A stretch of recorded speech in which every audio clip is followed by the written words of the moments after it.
Brothers and sisters, Assalamu alaikum wa rahmatullahi wa barakatuh. Welcome to our course Understand Quran and Salah the easy way. يقولون they are.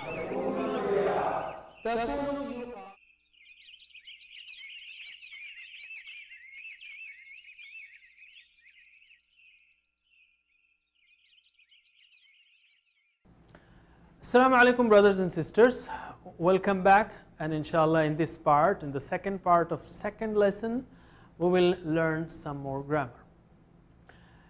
We'll be using TPI, total physical interaction, which is nothing but using all our senses. You are seeing us, you should say and show. You're seeing, you're listening, you're thinking, please say it and show it also as we repeat or learn different forms or different words. It's an efficient way. I can say all about TPI is that it's a very efficient way to learn almost 200 verbs and 20 prepositions and pronouns that occur in the Quran 30,000 times.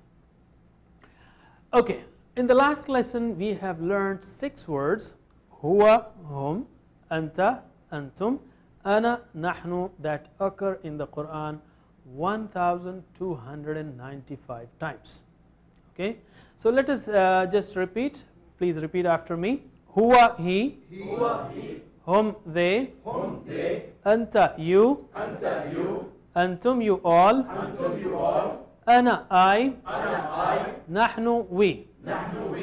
Huwa, he. Hum, they. Anta, you. Antum, you all. Ana, I. Nahnu, we. Can you translate? Huwa, he. Hum, they. Anta, you. Antum, you all. Ana, I. Nahnu, we. Once more. Huwa, he. Hum, they. Anta, you. Antum, you all. Ana, I. Nahnu, we. So what we are doing is, when we say huwa, I use my right hand and right one finger to show it on my right side, imagining that there's a person standing on my right. Huwa. Hum, imagine 4 of them standing there. Anta, you point towards me, I point towards you. Antum, with 4 fingers to show the plural, and ana to yourself, and nahnu to yourself. Okay, let us do it in Arabic only. Huwa, hum. Anta, antum. Ana, nahnu. Huwa, hum. Anta, antum. Ana, nahnu. Huwa, hum. Anta, antum. Ana, nahnu. All right, let's learn something more, some more things.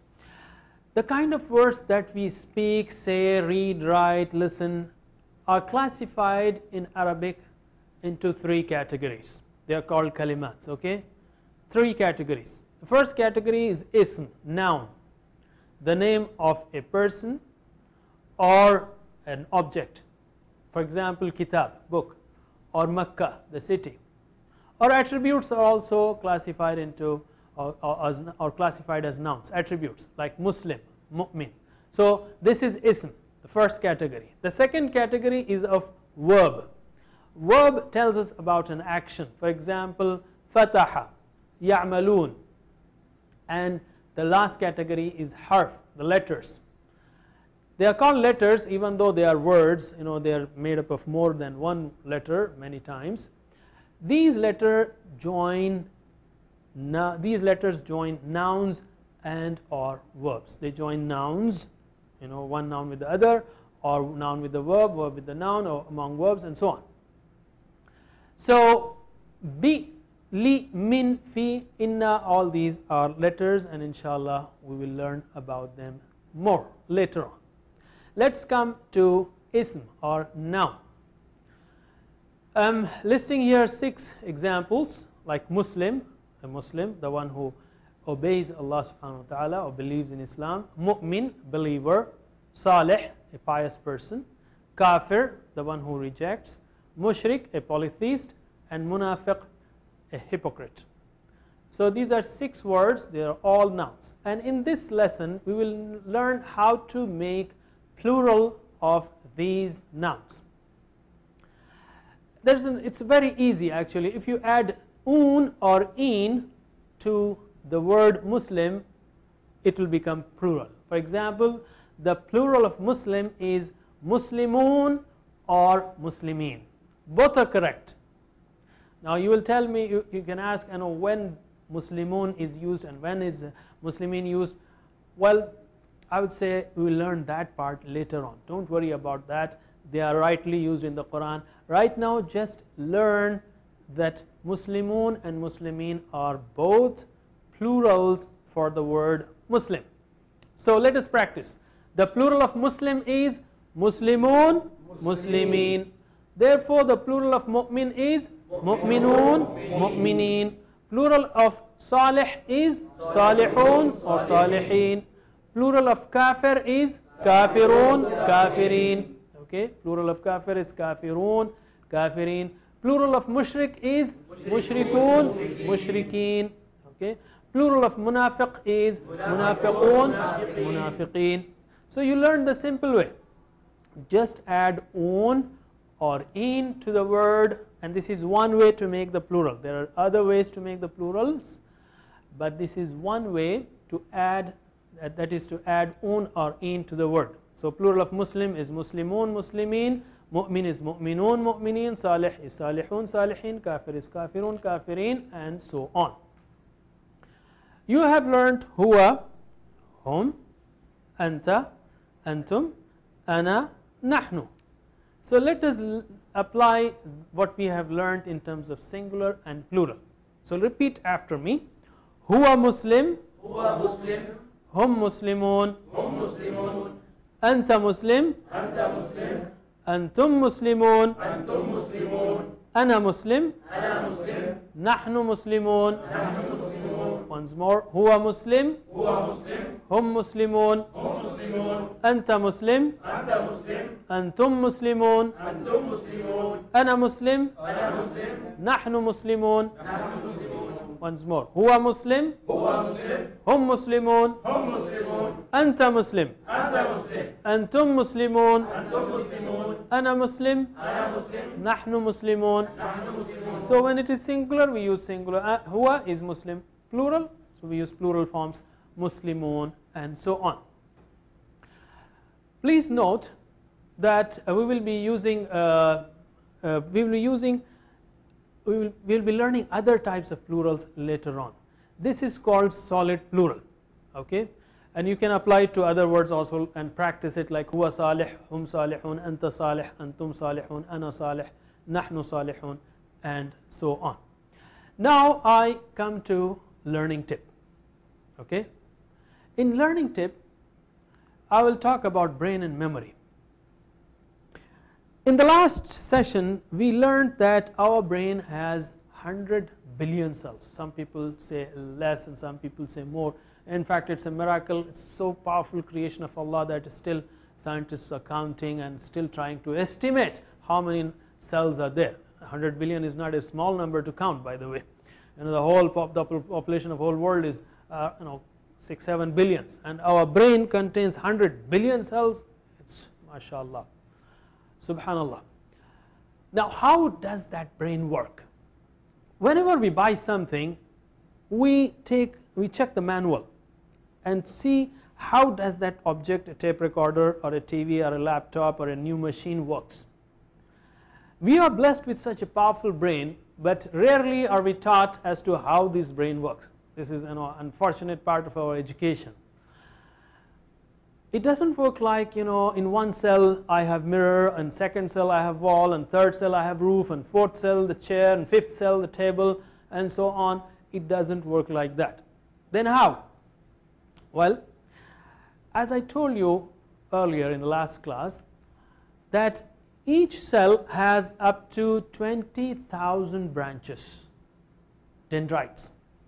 So when I say a word, for example feel, the Arabic word feel meaning elephant, feel, then what happens is, as you hear the sound, thousands of cells perhaps, or more than that, tens of thousands, they just join together, their branches come into contact with each other, and a connection is made. A flash is generated in the brain. a connection is made basically. I am calling that as flash.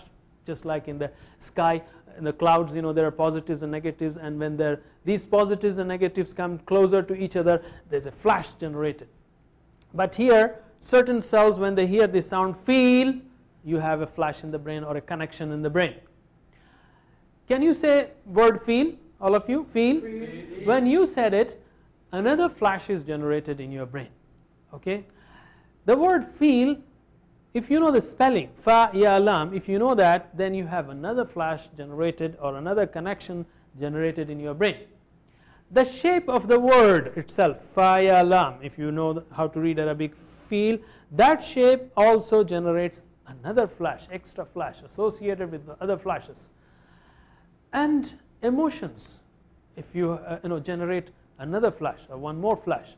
For example, when you were a kid, you rode an elephant and you enjoyed that ride, you know, or you fell from it and you were hurt and you have painful memories. So whenever the word feel is mentioned, you will remember that past, because the flash of emotions is registered with the word feel in your brain.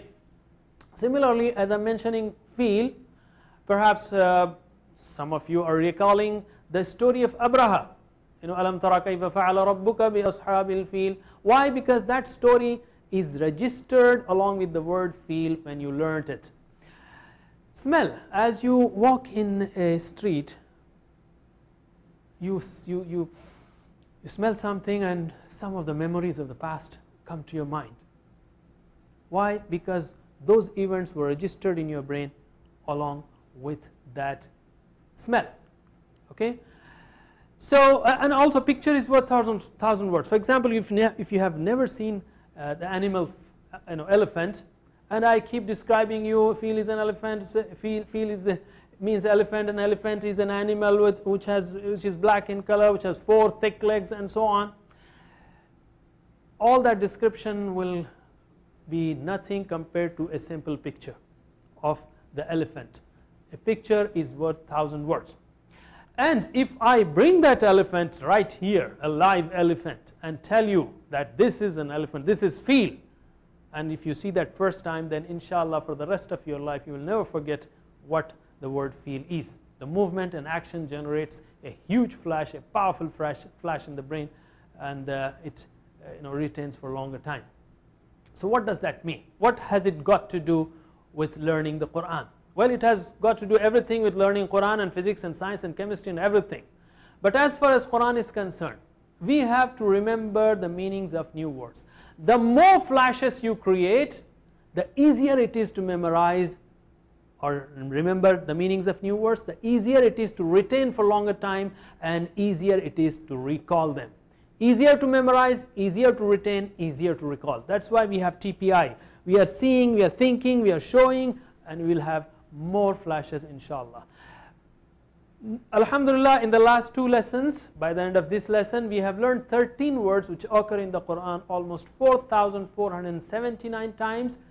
The lessons will continue, and inshallah we'll see you in the next lesson. Subhanallah wa bihamdihi, subhanakallahumma wa bihamdika, nashhadu an la ilaha illa anta, nastaghfiruka wa natubu ilayk. Wassalamu alaikum wa rahmatullahi wa barakatuh.